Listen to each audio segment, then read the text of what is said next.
Bienvenue sur la chaîne Info Capitale, ici nous vous présentons l'actualité africaine et mondiale en continu. Très chers internautes, avant de commencer, merci de vous abonner et d'activer la cloche de notification pour ne pas manquer de nouvelles. Roch Marc Christian Kaboré, à la tête du Burkina Faso depuis 2015, a été arrêté lundi par des soldats mutins pour ne pas avoir pu empêcher la descente aux enfers de son pays miné par la violence djihadiste.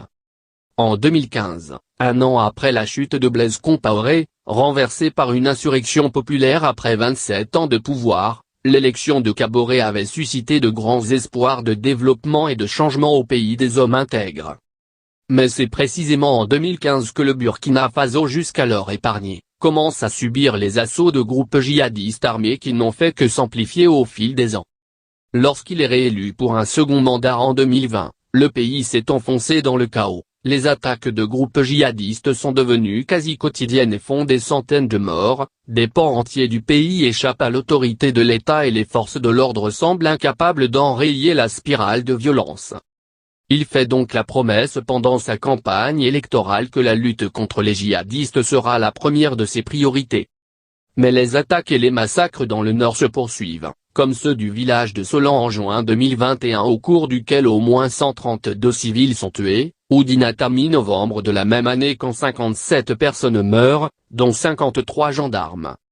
Dès lors, les manifestations de colère de population excédées par cette violence se multiplient pour dénoncer l'impuissance du pouvoir, des manifestations le plus souvent réprimées par la police. Roch Marc Christian Kaboré, de l'ethnie majoritaire Mossi, ancien banquier et homme réputé consensuel, n'a pas réussi à honorer sa promesse en dépit de plusieurs changements à la tête de l'armée et du gouvernement. Ses partisans ont fait valoir son bilan, citant les réalisations, infrastructures routières, santé, eau potable, qui semblent en décalage avec la réalité. 1,5 million de personnes ont dû fuir leur foyer à cause des violences djihadistes, et des milliers d'écoles ont dû fermer. Fils de ministre, homme aux idéaux de gauche revendiqué à ses débuts en politique après des études en France, il profite dans les années 1980 de l'accession au pouvoir de Thomas Sankara, le père de la révolution d'inspiration marxiste, pour devenir directeur de la Banque internationale du Burkina avant même son 30e anniversaire. Après l'assassinat de Sankara en 1987, il s'engage auprès du nouvel homme fort du Burkina, Blaise Compaoré. L'ascension est fulgurante, plusieurs fois ministre, Premier ministre, président de l'Assemblée. Il est un des hommes clés du régime. Considéré comme probable successeur de Compaoré, Roch Marc Christian Kaboré tombe brutalement en disgrâce en 2012 pour des raisons obscures. Il claque la porte du parti au pouvoir en 2014 au crépuscule du régime, se faisant taxer d'opportunisme par ses détracteurs, et fonde son propre parti, le Mouvement du Peuple pour le Progrès. Un an plus tard, après une transition, il prend les rênes du Faso, agissant en prenant son temps, allant jusqu'à se faire surnommer le président Diesel. Puis son indolence face à la menace sécuritaire est devenue un autre problème, selon ses opposants. Il est une sorte de roi fainéant qui multiplie les audiences et écoute dans son fauteuil sans prendre de décision, affirmait en 2020 une source diplomatique à Abidjan. Source, d'Opéra News. C'est ainsi que la rumeur est partie comme une traînée de poudre le dimanche 23 janvier 2022 faisant état d'un présumé coup de force militaire visant à déstabiliser le pouvoir en place.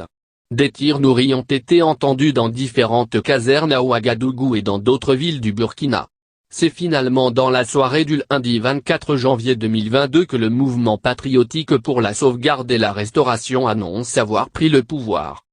Coup d'État au Burkina, la peur de Roch a fini par le bouffe. Avant la proclamation du MPSR, nous avons recueilli quelques avis des populations sur ce qui visiblement s'apparentait à un coup d'État. De façon générale, tous cautionnent l'arrêt de Roch Kaboré par les militaires mutins. À les entendre, depuis son avènement à la tête du pays, le peuple burkinabé vit l'enfer sur terre.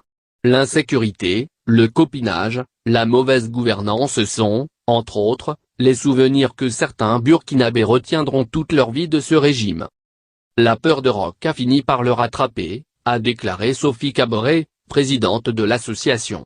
Les témoignages de cette dame laissent croire que le régime Kaboré n'a été qu'un calvaire pour les populations du Burkina Faso. La peur du président déchu de composer avec les autres a fini par le rattraper, estime-t-elle. Il a toujours eu peur de composer avec l'ancien régime, même avec certains corps de l'armée, de peur d'être renversé. Aujourd'hui, 24 janvier 2022, c'est cette peur qui a fini par le bouffer, lance-t-elle. Sophie Kaboré, présidente de l'association Mouvement. D'après cette activiste, c'est un coup d'État salvateur, puisqu'elle affirme que le peuple burkinabé était déjà dans l'impasse. Elle pointe du doigt la nomination de ses amis médiocres à de hauts postes. Le régime Kaboré était un danger pour nous, a-t-elle martelé. Nous avons toujours eu une armée très forte.